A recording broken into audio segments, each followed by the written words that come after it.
Hello again. So I'm going to read Miss Malarkey Doesn't Live in Room 10, written by Judy Finchler and illustrated by Kevin O'Malley. And I thought this would be an interesting book to read while we are out of school, because I'm sure a lot of my students think that I live in the classroom, and now you can see my house and you've seen my dog and my cat, and so I just thought it would be a fun book to read.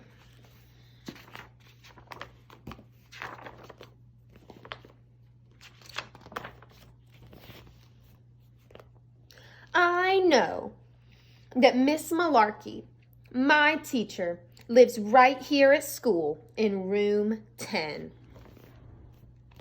See what he thinks that she lives? That she watches TV at her desk, and that she keeps slippers and pajamas at work. There's her toothbrush. I don't know, let's see if she lives at school. That's where she marks our papers and puts up all of the next day's work. She's in her pajamas,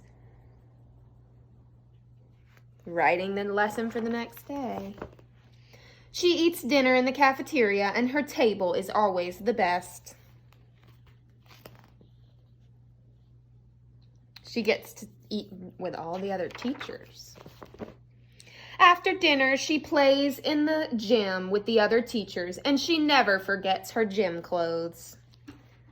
Ooh, that looks fun. You think all the teachers go to the gym to play after school? Sometimes. I wonder what the teacher's room looks like. That must be where they all sleep. No wonder kids aren't allowed in there. I'm sure teachers don't want us to see their messy room.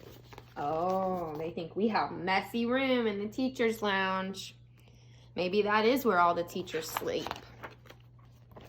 Room 10 is a great place to live. It's near the best water fountain in the whole school, the only one that squirts up lots of water. And the boys' room is right across the hall. The girls' room isn't too far away either. All the teachers lining up to brush their teeth before they go to bed. But last week, Miss Malarkey came to our apartment house with a mountain of boxes. Mom says she's going to live here now. Uh-oh. His teacher is moving in near him, near his apartment. A few days ago, when Mom and I baked cookies, she asked me to bring some upstairs to Miss Malarkey.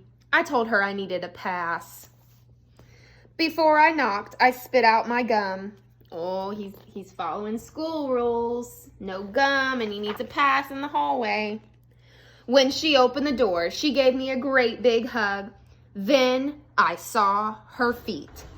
Miss Malarkey had no shoes on, or socks, or even slippers. I could see Miss Malarkey's toenails, and they were bright red. Here are some cookies Mom made for you, Miss Malarkey.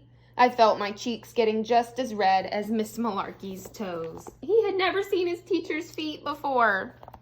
My students see my feet all the time because I go barefoot in the classroom sometimes. That wouldn't be a shock to my students. That very same day, I spotted her throwing out the garbage. She never does that at school. Because who throws away the garbage at school? Tell your mommies and daddies who throws away the garbage at our school. On Saturday, I saw some people going into Miss Malarkey's apartment. She was having a party, and it wasn't even someone in the class's birthday. There's no telling what she's having a party for. I told everyone in my class that our teacher doesn't live in room 10. Some of them still don't believe me, so I showed them. He took them all to his house so he could show them that Miss Malarkey lives near him. I like having Miss Malarkey live in the same apartment house as me, but I won't see her so much when I go to 2nd grade. Next year, I'll have Mrs. Boba. Mrs. Boba doesn't live in my building. I guess she lives in room 12. He still thinks the other teachers live at school. I think that's a very silly, fun book And that's it. That's Miss Malarkey Doesn't Live in Room 10. Written by Judy Finchler and illustrated by Kevin O'Malley. I hope you liked that. Sorry. And I'm sorry that the videos were posted a little late today. We went back to work for the first time today, so we had some conference calls and I had a lot of stuff to do. But tomorrow, I will be reading A Box Can Be Many Things by Dana Meechan-Rao and illustrated by Paige Billen-Fry.